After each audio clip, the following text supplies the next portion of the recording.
And if you do it, continue to do it, you're hurting your own costs, so. Okay, we are live. It is June 11th, and this is the conference committee on H.454 reconvening. Just to set things up a little bit, we've had a little bit of a break since the quarter of the last night of the session. We have the Senate delegation has received from the House delegation proposal. And so that you all know this, we spent 2 hours yesterday going through it with Ledge Council and AFO. So we are quite familiar with the contents. But having said that, I know there's been a slight change since the one we went through, and you can get to that.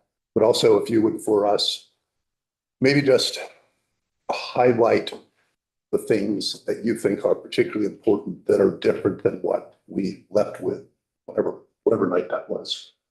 I think it was May 31st, right, or 30th. So we'll turn it over to you. Great. Thank you, Senator Baumgartz. Yes, we'll do our best not to prolong going through this. I think if we sort of dive right in, probably the first and most appropriate big change starts on page 5, which is really the beginning of, page 4, really. But anyway, page 5, which represents the compressing of the timeline by 1 year. If you look at page 5, where it says July 1st, 2028, that previously said July 1st, 2029. And you'll see changes that reflect that reduction of 1 year throughout. And while I know it wasn't part of your initial proposal that came over from the Senate, we do know that it is a desire from the administration to shorten the timeline that was being proposed.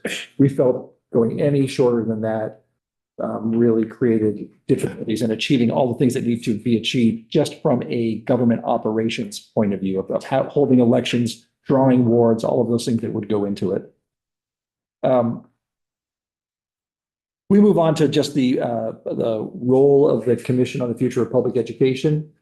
On June 2nd, which was after we recessed, the commission had a meeting, had a long discussion sort of about what was happening here, what some of the proposals were, as well as what was in the 2 proposals. And sort of they felt it would make the work of the commission as well as probably the work of the legislature next year better if the focus of the commission was revised to really address the future state of future larger districts, the role of school boards in those future larger districts, the role of the electorate, these are all would be recommendations to the legislature. The sort of a recommendation as to monitoring the transformation. And so you see that reflected in the language here. You'll also see striking of the proposed language in the House version to look at sort of the statewide governance model that we have and making recommendations there. The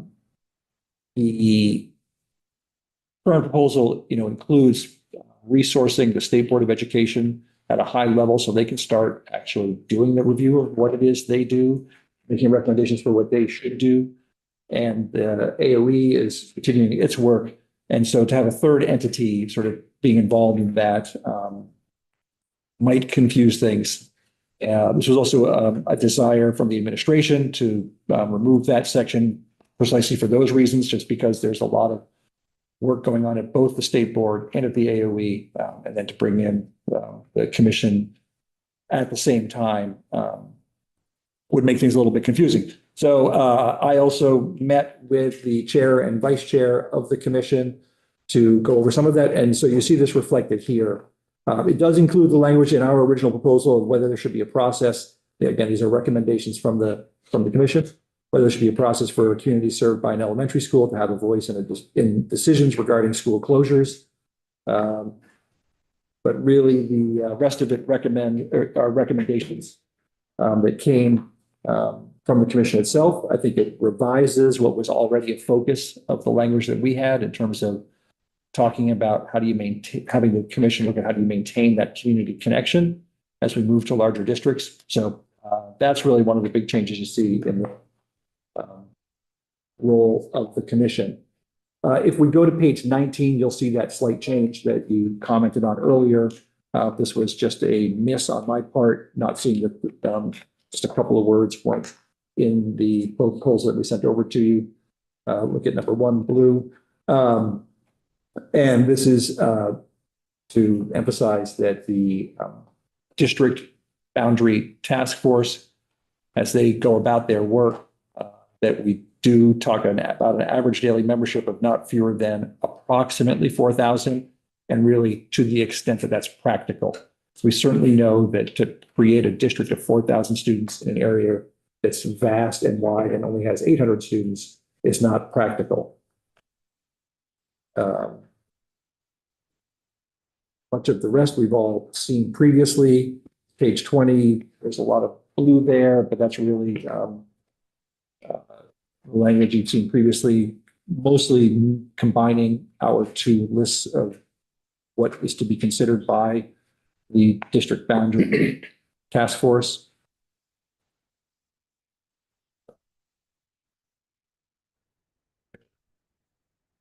Page turning here. Page 36, you'll see in the green, that is our acceptance of the language that was in the Senate proposal on the school closure issue during this time between today's world and a world when we have larger districts governed by district boards.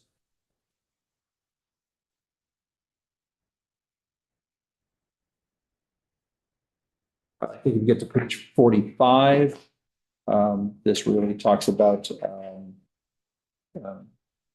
shifting the, can you correct me if I'm wrong? Yeah, do you want me to? Yeah, go right ahead. It's a combination of a move of putting the supplemental district spending funds into the school construction fund as sort of a seed money, and stepping away from that proposal. And I'll talk about that more later. And then there's also just sort of throughout the school construction section, a little bit of language to create more comfort on the treasurer's part about the obligations of the state and statute. And I believe that was a request from the administration as well. Page 52, this was the 40 versus, or the 51 versus 25 discussion we were having in terms of the percent of student enrollment in order to qualify as an approved independent school to receive public tuition.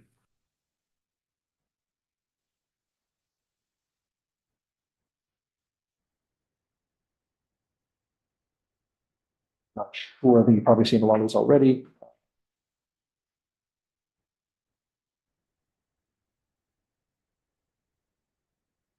The page 70. This is moving into. That's clarifications around spending. Yes. And let me have you. Do you want me to jump in there? Yeah, jump in at this point, because I think I've gone through the parts in the governance and educational policy areas. I'm going to step back and be a little big picture for a moment, if I may. I think we're all here at this table balancing a remarkable number of competing, sometimes complementary, sometimes not interests. We have folks that are with our kids at the center, no matter what, right? That's, I think, why we're here. But we have folks who very rightly want to make sure that our schools are fully funded, no matter what those schools are. And we have folks who are incredibly concerned about their tax rates now and into the future. And a lot of the work in here was to sort of make sure that both of those needs are met. Also, we have folks who are strongly want to make sure that their communities are maintained, right? While we reach for the kinds of efficiencies and effectiveness that we would see in larger districts, ensuring that special education needs can be met and that students can be learning at a scale that they might be able to see kids that look like them or learn like them in their same district, right? And so we're balancing all of those interests here. And I think a lot of what we'll see as we move through this, the very explicit responses to administrative concerns around clarifying costs, to rural communities' concerns around community voice. And so we tried to weave it all together here. And sometimes that's just a single sentence, right? But is, I think, very important to some of the folks that are going to need to be at the table as we engage in the first year of this. The other thing that I think is really, really hard about this process at this point is that all of our colleagues are ideally going to vote on this next week, right? And it's really hard to vote on something when you don't know exactly what the results will be in the future, even though we never know, right? Like we're always voting on faith. But I think we've explicitly said that this is a 3-year timeline of legislative changes. It's a 10-year, 15-year timeline of transformation, right? And we have just as much work to do legislatively next year as we do this year on this, as tired as that makes me today to think about. But a lot of what I'm going to take you through from the fiscal perspective is a clarifying of costs that are included today or not included today. Places where we might stick to current law until we make decisions in the future, but are clarifying that we would not spend more money on those decisions in the future. You'll see that for CTE, for pre-K. That's a really sort of important piece of the puzzle that we were not able to make those decisions this year, right? School construction, but that in that future, in the next phase of this, those costs will be covered by the existing costs that we see sort of on the page before us. I think that's a really important part of this. So you'll see that we're very explicit that special education weights are not applied to pre-K students because under current law, they're covered by EEE dollars, right? And there are a lot of decisions that need to be made about pre-K before we can take that next step because we don't yet have the data we even need to make those decisions. Similarly, CTE cannot be clarified until we know what our districts look like, right? Because maybe magically we will already have a single perfect CTE program in the middle of every single district in this future. I have no idea, right? But once we know what that looks like, once we know what the governance of CTE looks like, we can design the funding. But we do know that the funding for CTE is already built into the costs. It's built into the formula. And so it will be available for that future state. So I will take you through changes from sort of with that lens, if that's okay. Actually, one more. The last piece is that you all brought a proposal sort of late on, I also don't remember what day we were here, Senator Bongartz, but I think late on Friday about the idea that districts would be able to spend 90% of the foundation formula. And I believe the way you explained it was that you were doing that in order to meet the needs of some districts who are reasonably concerned that they will see their tax rates go up above what they are today in the future. By a significant. Yeah, by a significant amount, absolutely. Yeah. And which is a very much appreciate that concern.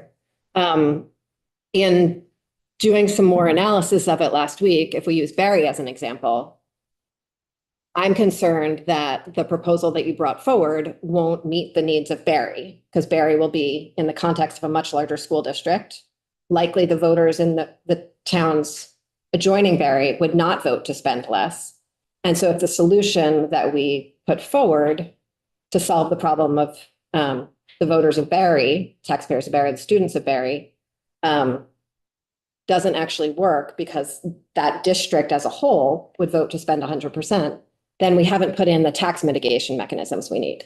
And so what we tried to build in here was specific tax mitigation strategies rather than spending strategies in order to make sure that Barry's needs are met, that Slate Valley's needs are met, and that the other schools around the state that have historically been significantly underfunding their schools can not experience a tax rate spike, because that's one of the reasons we're here at this table is because of taxes, right?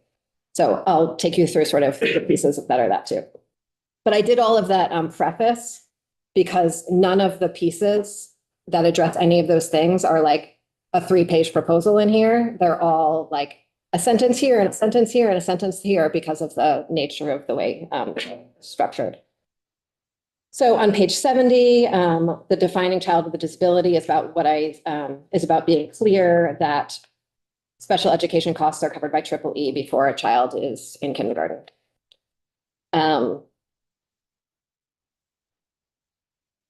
Moving through here, this is the continuing to accept your language here on how we are accounting for average daily membership. Page 74. Given that we don't have the data we need to make the decisions around pre-kindergarten yet, it's possible that maybe we will just have four-year-olds be in pre-kindergarten. We know that right now we might be having some double accounting with CCFAP and pre-K. Really want to straighten that out. And so defaulting to current law on the weights for pre-K with a very clear assumption that we are going to resolve that next year.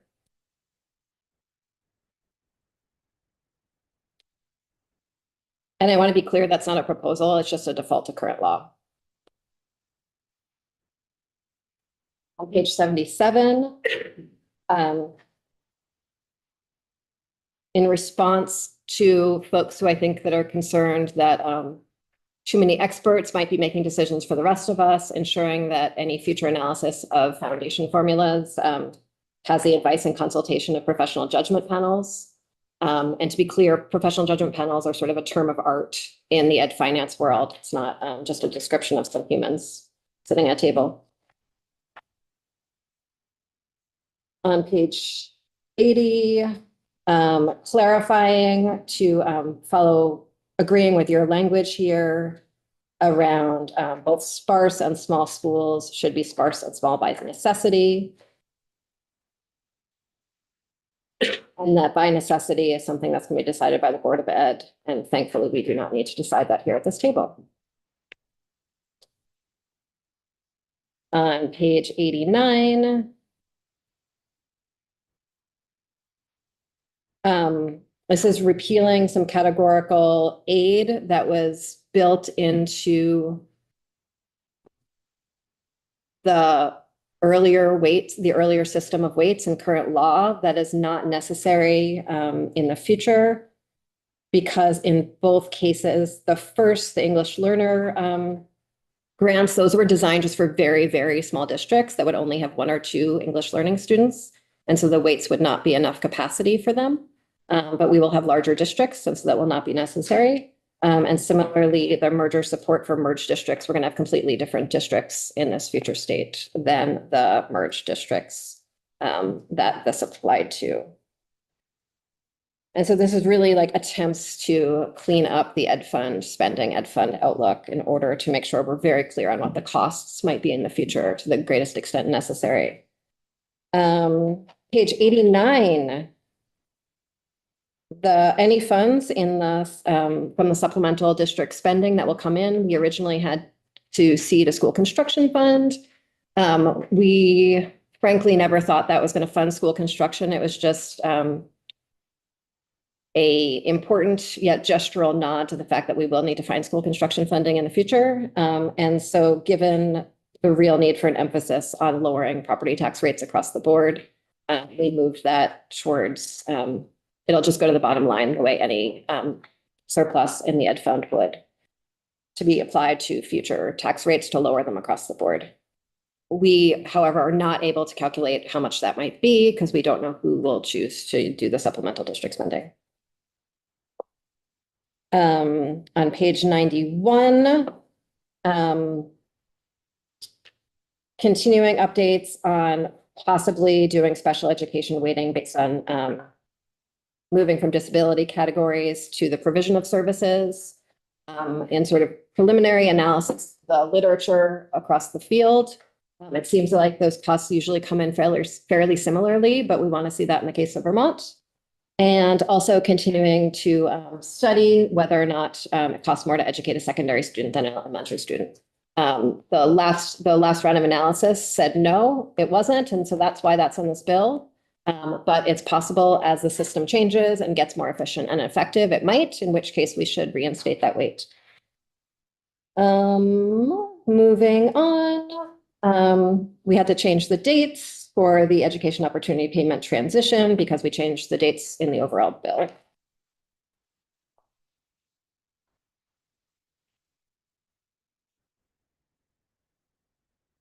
We accepted your suggestions on page 94, on page 96. Made sure we were reinstating the statewide adjustment with apologies for taking it out in the first place. It was not intentional. And created a new term as a drafting tool more than anything else of adjusted equalized education property tax grand list, because it was easier for John than putting all the words every single time. I'm sure he could probably say that more clearly than I just did, but that's what I have for you.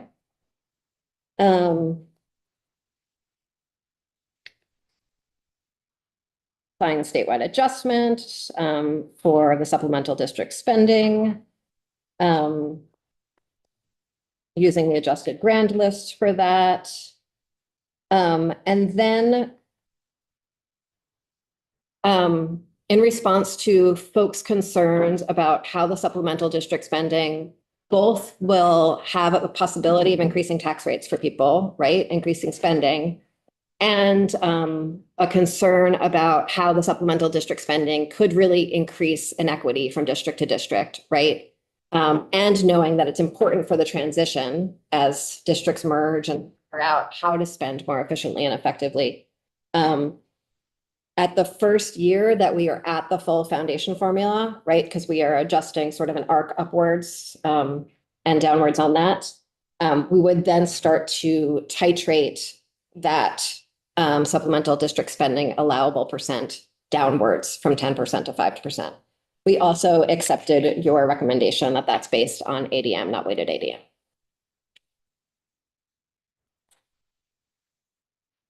On page 99, this is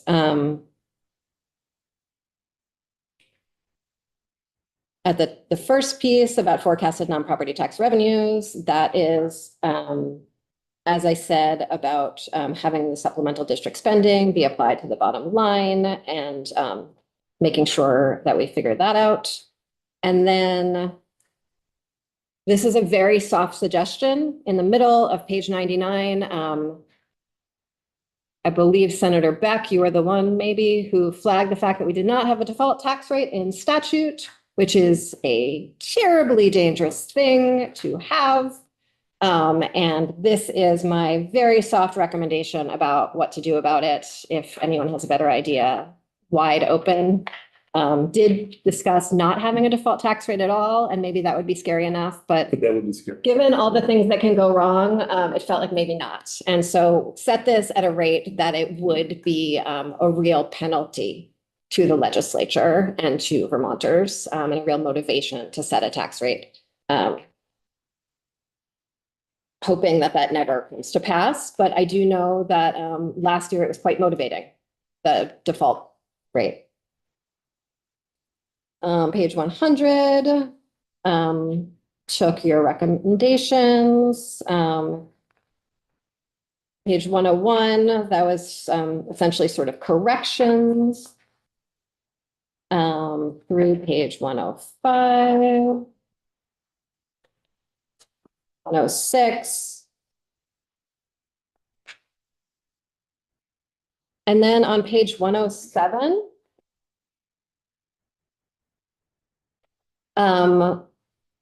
asking the Department of Taxes to make a recommendation on this final year before we have full implementation, because we will know a lot more at that point what expected offsetting revenue into the education fund will look like. We'll know a lot more about the state of the economy at that point. We'll know a lot more about our districts and our people counts and everything. Have a final recommendation from the Department of Taxes to the legislature before that final setting for the first year of the foundation formula and the future and the new tax rates, to say let's make sure that what we are doing here is not going to increase property taxes beyond the current law tax rates that Vermonters are paying. And there's other places where we sort of ask them to do that in other ways. Where was that exactly? That's on page 108. Okay, there we go. And there's a second piece to that that I'll get to in a few pages. And then we have nothing for a whole bunch of pages. On page 116 and 117, I think we all agreed to this before we left on Friday about using a cap, but using our structure for the homestead exemption. But we had one place where we just had like sort of a little funny hiccup cliff between around 40,000 in income. And so we corrected that in here. 3,000. Yeah, there was just like a funny little gap that we didn't change because it was sort of the last minute in committee and it was time to move on. So just fix that there. To have a much smoother curve so that folks really across the board who are eligible for the homestead exemption can have a lower tax bill on the other side of this reform. And then we have some changes to report dates to align with the fully updated timeline. Page 131, we combine two reports as requested by the Department of Taxes. Page 132, this Ed Fund Advisory Committee that was created, we implemented the new pupil weights a couple of years ago. We moved the date to meet your requests and the administration's requests, and then just like tweaked the language a little bit to make sure that their charge matches what this, what the current tax regime will look like. So before they were sort of speaking to weights, but now we're saying, you know, they're speaking to the base and the weights, that we, instead of having a property tax credit, we'll have a homestead exemption, so they'll be commenting on that. We call it conforming changes. And then one piece that I think we spoke about last time we were together is this concept of intra-district equity.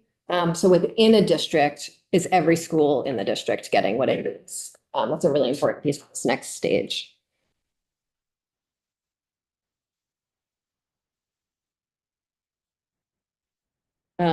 Page 134, we took out sections 58 and 59 at your request. We maintained our property tax classifications. And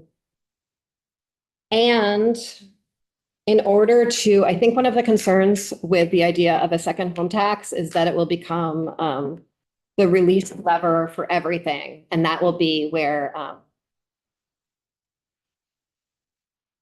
that will be a place where we would sort of always be able to raise taxes if spending ever needs or is desired to go out. And so in order to place some degree of cap on that, we are recommending that we match that up to the cost of the homestead exemption or the cost of keeping taxes sort of across the board low with the new foundation formula.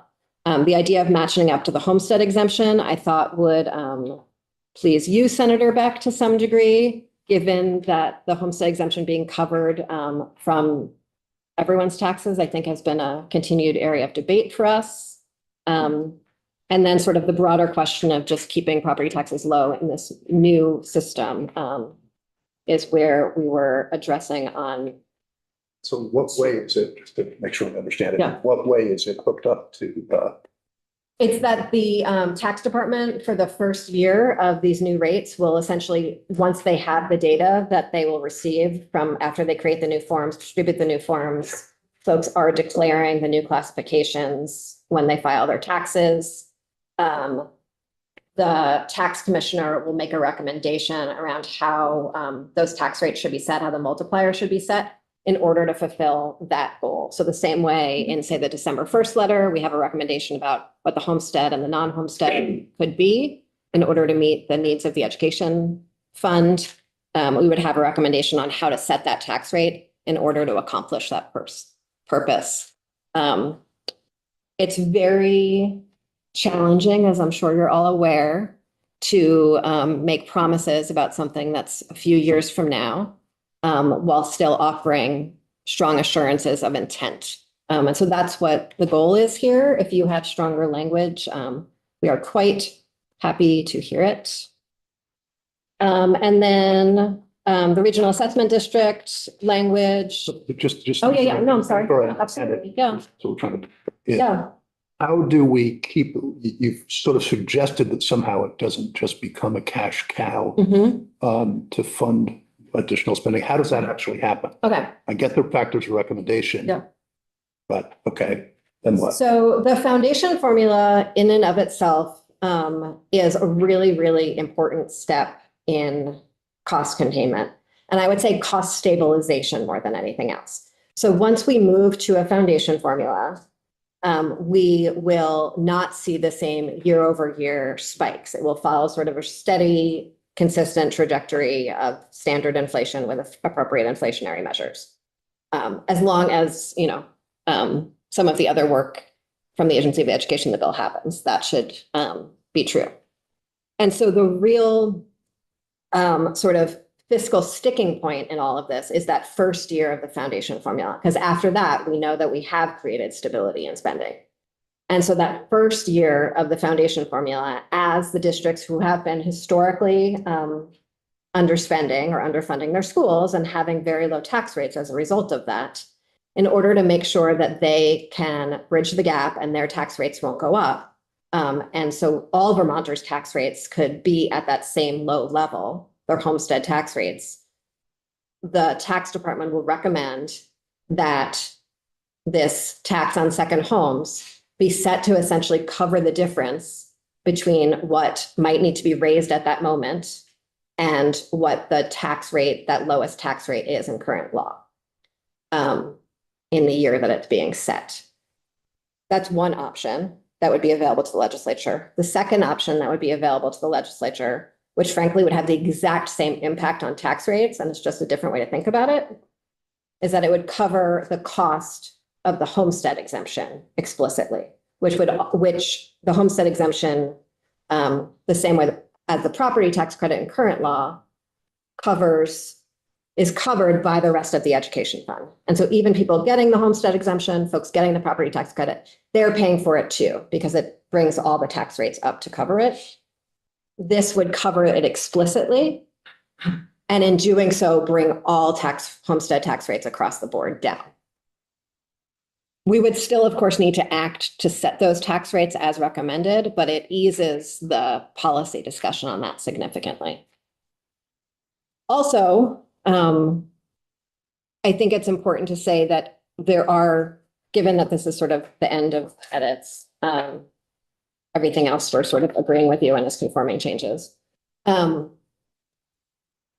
Within just the new homestead exemption itself is really powerful tools to keep property taxes low for a vast majority of Vermonters.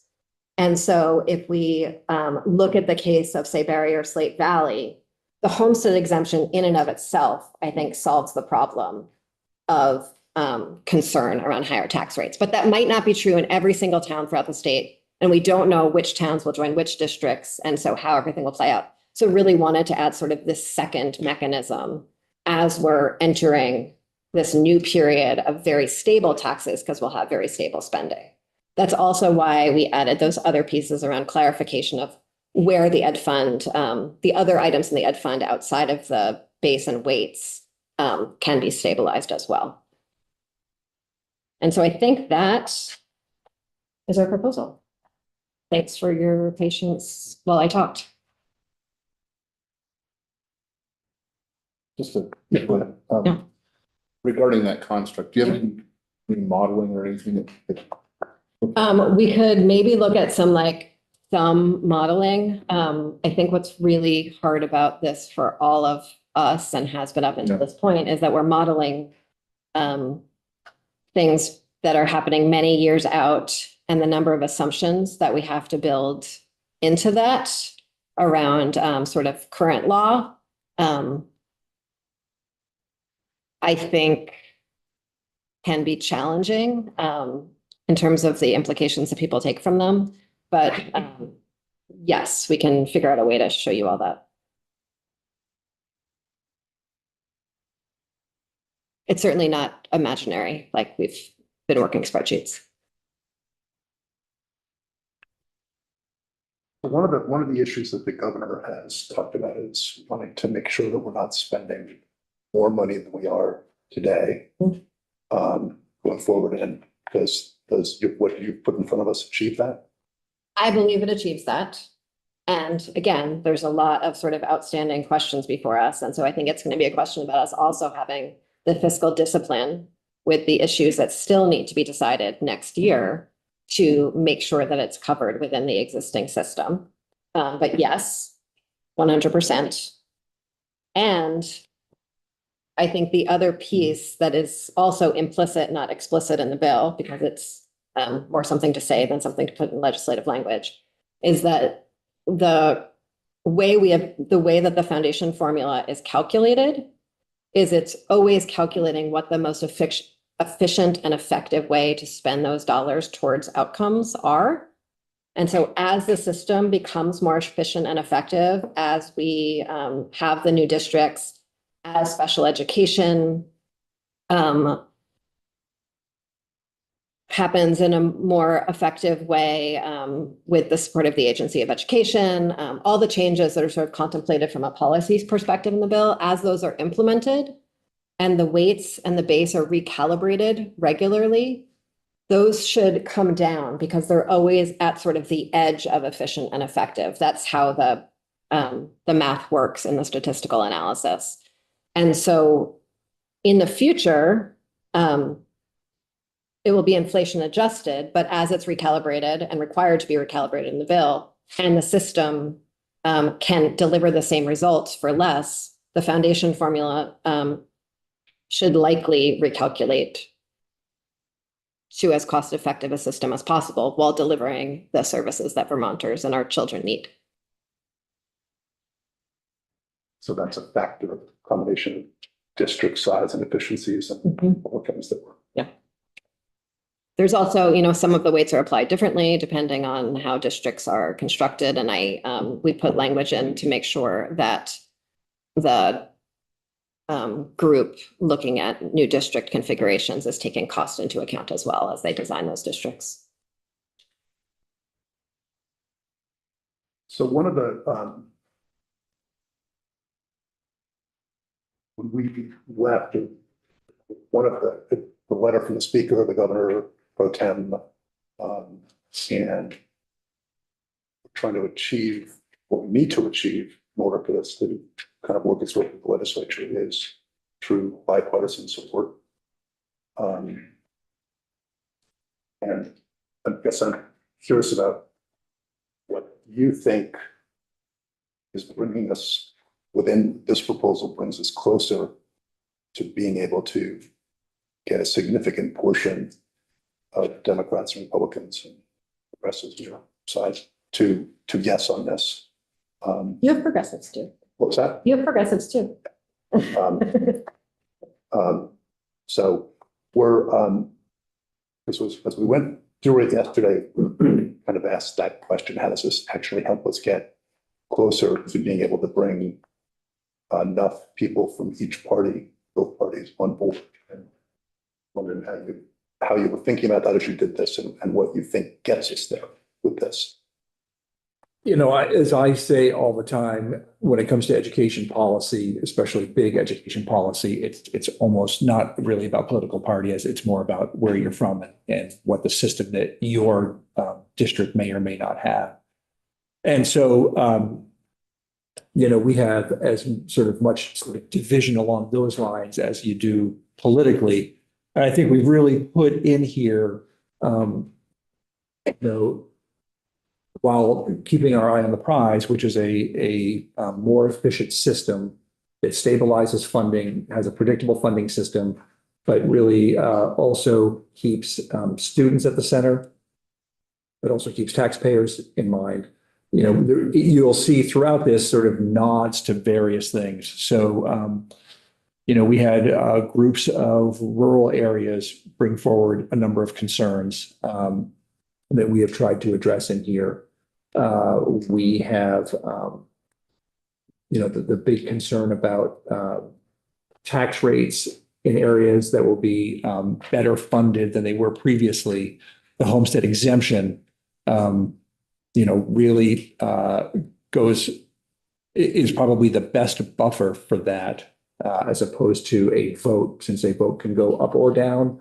It doesn't necessarily provide that safety net of a buffer the way the homestead exemption does. The timeline continues to be, I think, at the timeline that we have is not as aggressive as the governor's, but again, I think that made many people nervous. Whereas the longer timeline proposed in both of our proposals makes the administration nervous. And I think that we have found sort of the area between the two that I think is achievable. It's achievable with the legislature really needing to pull down and pay for everything that has to go into creating new districts. Other thoughts? I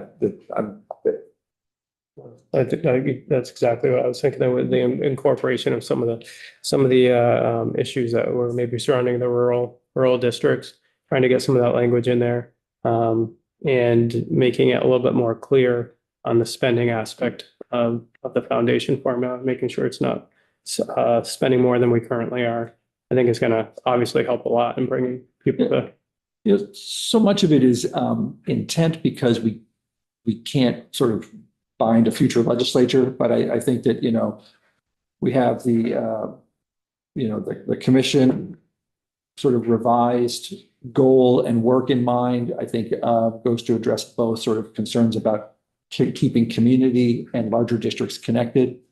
We have the district boundary task force incorporating some of the concerns that both the independent schools and rural schools have brought up about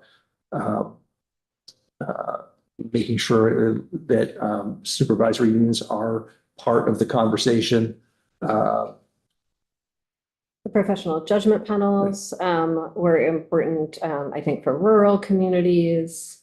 The equitable tax rates around the homestead was also important to rural communities. And then just really like we went through the side by side, and just a lot of the governor's like very specific language recommendations are integrated in here. Accepted your recommendations on class sizes, sort of the lower class size minimums. And that's right there. That's I think a really good example of the governor's proposal was about had higher class size minimums than the House. And then the Senate had the lowest class size minimums. We went with the lowest class size minimums in order to make sure that rural communities felt more comfortable with this process. And so that's, I think, a really good example of a place where we're like meeting your request, meeting rural communities' requests, not meeting the administration's requests. And I think in each of these places, we're like trying to balance all of those. And it feels like maybe one of those bills where everyone has something. But I do agree, the biggest part for tripartisan support is balancing this need to fund schools fully and sufficiently, and making sure that taxpayers are better off on the other side of this. And I think we go a long way with our work on the homestead exemption, and the language really requests from tax about ensuring that taxpayers aren't paying more on the other side of this in a very specific community by community way. But I do think there's still probably space for even clearer language on what that could look like in the future. And I'm happy to hear requests from it. I think it's important that we do it in a way that doesn't underfund communities. That's really a tax tool and not a spending tool. But I think there are lots of opportunities for that.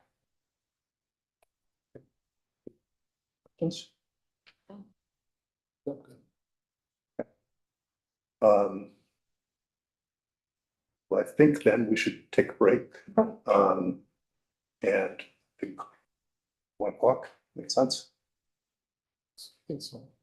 Put up your legs and everything. Thank you. Let's. Did you say 1 o'clock or Yeah.